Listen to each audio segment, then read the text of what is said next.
Assalamualaikum warahmatullahi wabarakatuh. Waalaikumsalam warahmatullahi wabarakatuh. Bismillah, walhamdulillah, wassalatu wassalam ala rasulillah. Alhamdulillah, pada kesempatan kali ini kita berjumpa kembali untuk meneruskan ngaji kita tentang kitab A'malul Qulub, kitab tentang amalan-amalan hati. Setelah yang pertama kita pelajari, dan semoga Allah Ta'ala berikan kita rezeki untuk mengamalkannya, yaitu al-ikhlas. Kita kemarin sudah beberapa pertemuan membahas tentang at-tafakkur, bagaimana berpikir yang benar mengikuti standar yang telah Allah Ta'ala tetapkan. Hari ini insya Allah kita melanjutkan pembahasan kita tentang at-tafakkur, yaitu tentang ragamnya tafakkur. Semoga ini bisa menjadi pemahaman yang benar, memahamkan kita dengan benar bagaimana berpikir yang benar, agar kita tidak salah dalam berpikir dan tidak salah dalam melangkah karena salah berpikir itu tadi. Demikian, tafadhol. Bismillah, alhamdulillah, salatu wassalamu ala rasulillah wa ala alihi wa ashabihi wa mawalah mabad.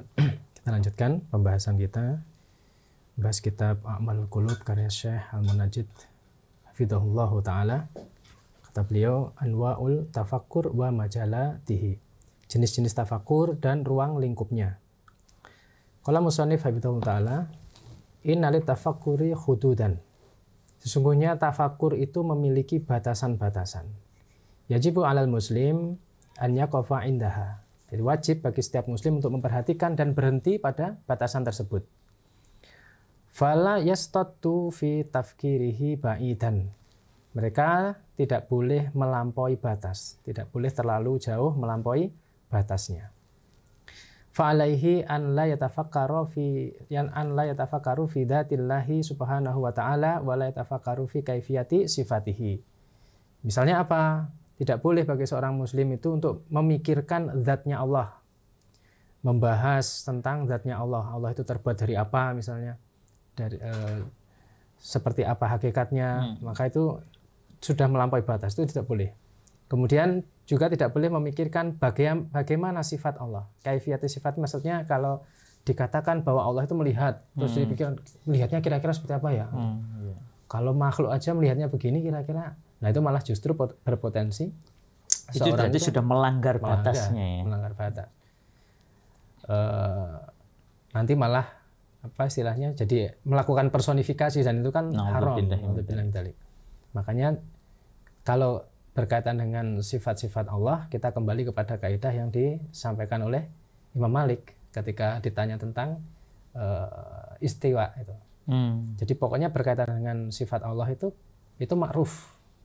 Kemudian beriman dengan sifat Allah itu wajib, karena ma'ruf karena sudah diketahui di Al-Quran disebutkan ghairu majhul. Kemudian beriman dengannya itu wajib. Kaifiyatuhu majhul, tata caranya majhul, tidak dijelaskan. Allah tidak menjelaskan. Allah melihat, tapi bagaimana melihatnya tidak dijelaskan. Rasul juga tidak menjelaskan. Sehingga ya kita berhenti di situ. Allah sebutkan bahwa Allah melihat, ya sudah cukup. Bagaimana melihatnya, ya yang layak untuk Allah. Kemudian su'alu anhu bid'ah, bertanya tentang bagaimana istiwa, bagaimana melihat Allah, dan seterusnya, semisal itu, maka itu bid'ah.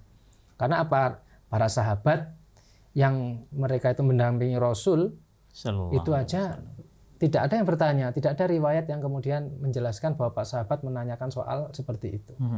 Maka kita jangan kewanen, jangan kewanen, berhenti pada batasan-batasan yang memang sudah ditentukan oleh Allah dan Rasulnya.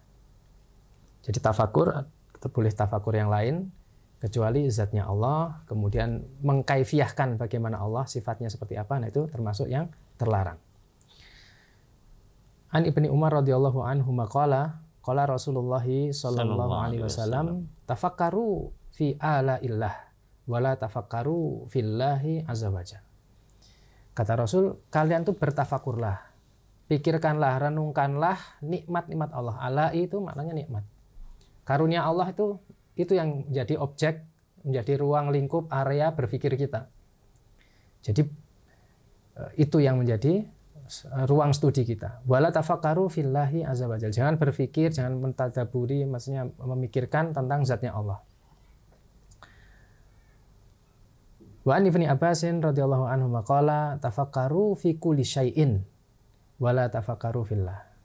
Kata beliau, kalian berfikirlah, bertafakurlah pada segala hal kecuali itu tadi, zatnya Allah. Jangan menyinggung, jangan masuk di wilayah itu. Jangan masuk di wilayah itu. Kemudian di sebuah syair dikatakan wala tafakkaronna fi dzil ula azza wajhuhu. Jangan benar-benar berpikir, maksudnya ini ada penekanan di situ, ada takkid. Janganlah kalian tuh benar-benar memikirkan zat yang maha tinggi dan maha mulia wajahnya, itu Allah Subhanahu wa taala. Maksudnya itu wilayah ranah itu jangan disentuh, tentang zatnya Allah, tentang yang berkaitan dengan Allah. Fa innaka, sesungguhnya engkau itu tardain fa'alta wa tukhdalu. Engkau akan binasa. Kamu akan binasa jika kamu melakukan itu. Dan kamu akan terhina. Karena tidak akan sanggup akal kita itu melakukan itu tadi. Maka tidak boleh menerabas. Wadunaka masnu'atihi fa'tabir biha. Pada dirimu itu ada karya cipta. Kita ini kan ciptaan Allah. Karena itu pada dirimu itu ada ciptaan Allah, ada karyanya Allah gitu. Maka ambillah pelajaran dari situ. Mentadaburi diri kita sendiri, mentadaburi makhluk, mentadaburi ciptaan Allah, maka kita akan bisa sampai pada melihat kebesaran Allah. Jadi tidak berpikir kalau Allah Maha Besar itu terbuat dari apa. Nah, itu pemikiran yang keliru. Dulu kan kalau anak-anak sering kan gitu, kalau menang-menangan itu tokoh-tokoh menang iki, kalah kalau iki robot, iki anu sebenarnya kalah sama Allah lah. Allah terbuat dari apa? Nah, itu kan setan masuk di situ. Makanya hal-hal seperti itu dari kecil kita sudah harus wanti-wanti ke anak-anak kita. Kalau mereka unggul-unggulan seperti itu, jangan sampai masuk ke sana, karena biasanya bisa jadi setan itu akan menggelincirkan mereka, menanamkan subhat-subhat itu dari ketika mereka kecil seperti itu. Jadi untuk berkaitan dengan akidah kita tidak boleh sembrono dan bermain-main, meskipun kita lihat anak-anak mungkin mengucapkannya dalam konteks bermain, tapi kalau bisa kita cegah. Waqul misla maqala al-khalilu al-mubajjalu. Maka katakan seperti seorang kekasih yang dimuliakan. Kekasih yang dimuliakan itu mereka tidak bertanya tentang, atau kekasih yang dimuliakan itu lebih sibuk pada apa yang dia terima. Pada apa yang dia terima. Jadi itu sudah menutup hal-hal yang berkaitan dengan diri kekasihnya itu. Jadi dia sibuk dengan perhatiannya, dia sibuk dengan hadiah-hadiah yang diberikannya, dia sibuk. Maka ya bersikap seperti itu. Kita lebih sibuk pada jejak-jejak yang Allah hamparkan di muka bumi ini untuk ditafakuri. Kemudian wa idza dakhalat hadhil afkaru fi ra'sil abdi fa alaihi an yantahiya anha wa liyasta'idza billahi minha wa liyahawila an yufakkira fi umurin ukhra. Maka kalau misalnya kemudian pemikiran-pemikiran tadi itu, keinginan-keinginan untuk memikirkan tentang zatnya Allah itu kemudian menyusup ke kepala seorang hamba, maka dia mesti menjauhi. Segera menjauhinya dan memohon perlindungan pada Allah Subhanahu wa taala dari pemikiran itu. Dan dia kemudian mengalihkan untuk memikirkan perkara-perkara yang lain.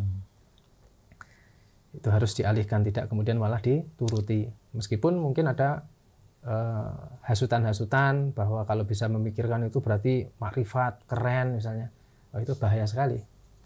Bahaya sekali. Biasanya godaan orang filsafat gitu ya. Iya. Na'udzubillah.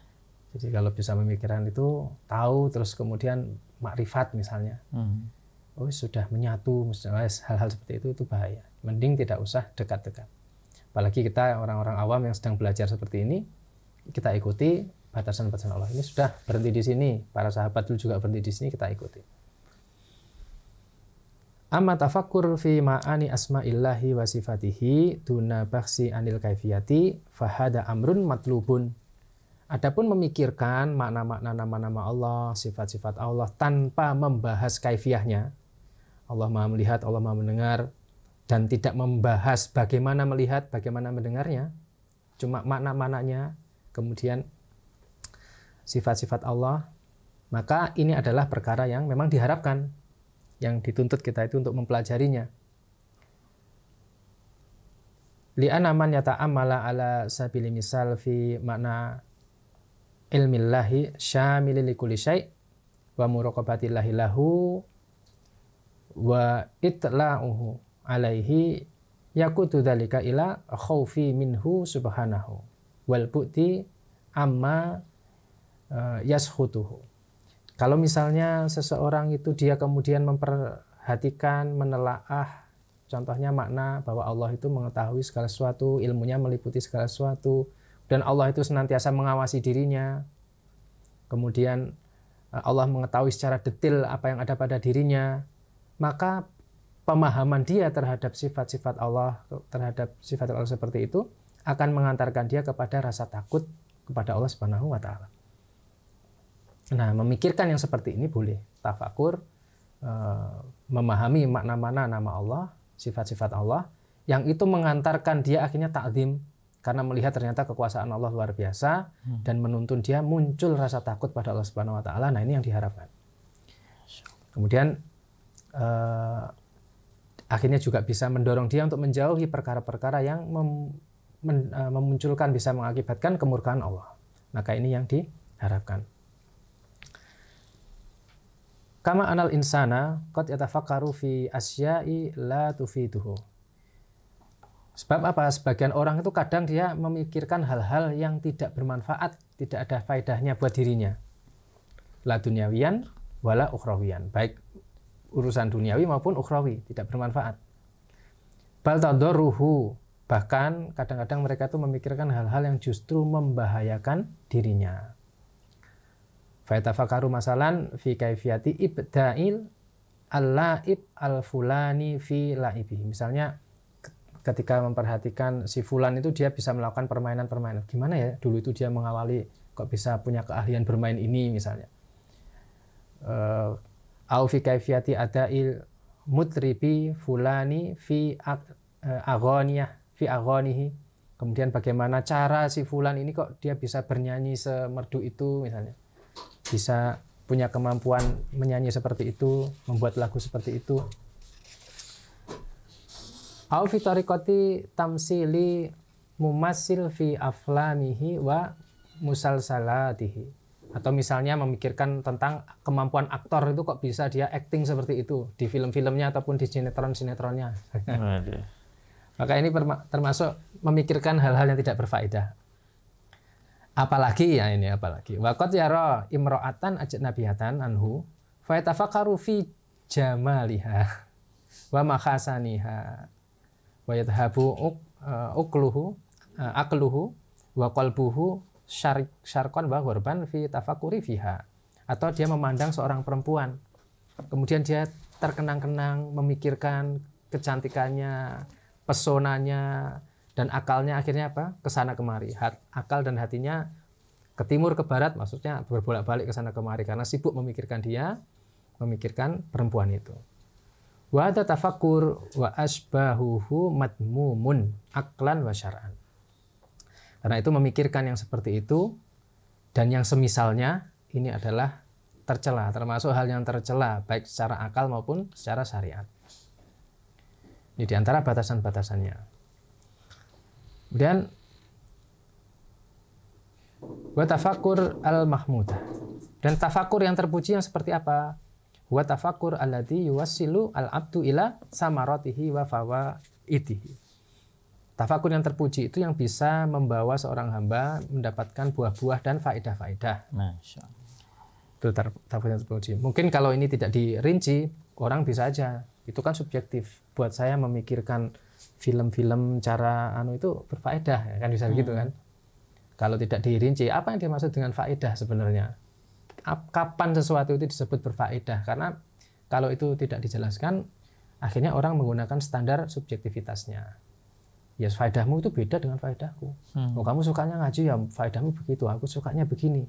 Kan ada yang orang-orang ngeyel gitu kan? Iya, iya. Banyak ya. Jadi menurut dia semuanya direlatifkan. Padahal syariat itu batasannya jelas. Ada yang ini tegas batasannya. Nah, kalau itu beliau bawakan misalnya perkataan Ibnul Qayyim rahimahullah. Aslul khairi wasyarri min kibalil tafakkur fa inna tafakkur mabda'u fa innal fikr. Fa innal fikr mabda'ul iradah wat talab. Fi zuhdi wa tarki wal hubbi. Kata beliau, pada dasarnya kebaikan dan keburukan itu dia berangkat dari tafakur, berpikir, dari proses seorang itu berpikir.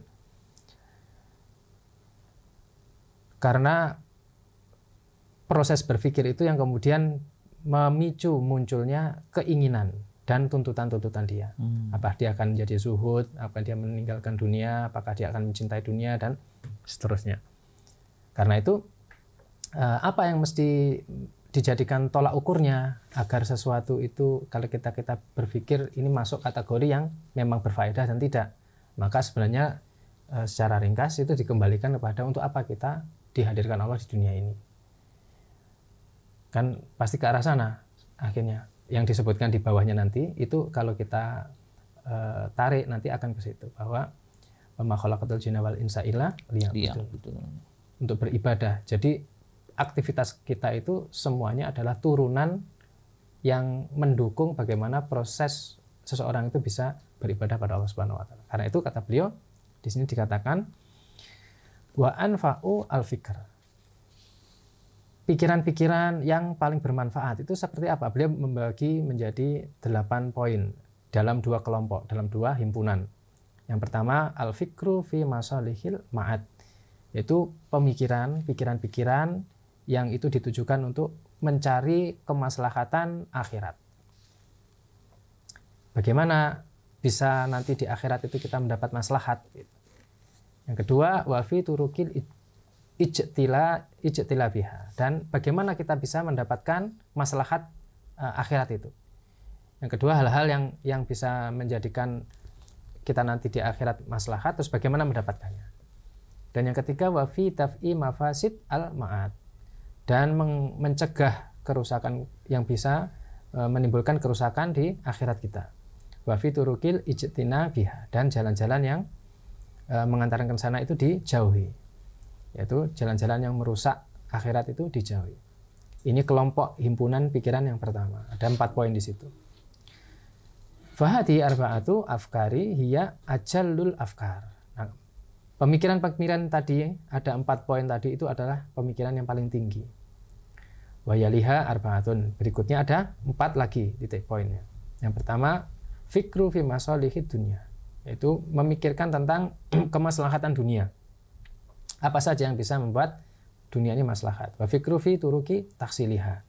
Dan kita pikirkan jalan, cara-cara bagaimana kita bisa mendapatkan kemaslahatan di dunia ini. Dan yang ketiga, wa fikru fi mafasidid dunya, memikirkan kerusakan-kerusakan dunia. Wa fikru fi turukil ikhtirazi minha, dan memikirkan jalan-jalan yang bisa menjauhkan. Ikhtirat maksudnya ibtiad, yaitu menjauhkan dari kerusakan-kerusakan itu. Maka kata beliau, fa'ala hadhihi aqsami samaniyah darat afkarul uqala. Maka di 8 poin inilah berporos pemikiran-pemikiran orang-orang yang berakal. Pemikiran orang yang berakal. Wa ra'sul qismil awal. Dan yang paling menonjol pada pembagian yang pertama di himpunan pertama tadi itu adalah al-fikru fi ala'illahi wa ni'amihi, yaitu memikirkan tentang pemberian Allah, karunia Allah dan nikmat-nikmatnya. Wa amrihi wa nahyihi, memikirkan perintah-perintah Allah dan larangan-larangannya. Wa turukil ilmi bihi, dan bagaimana jalan-jalan untuk bisa mengetahui itu tadi semuanya.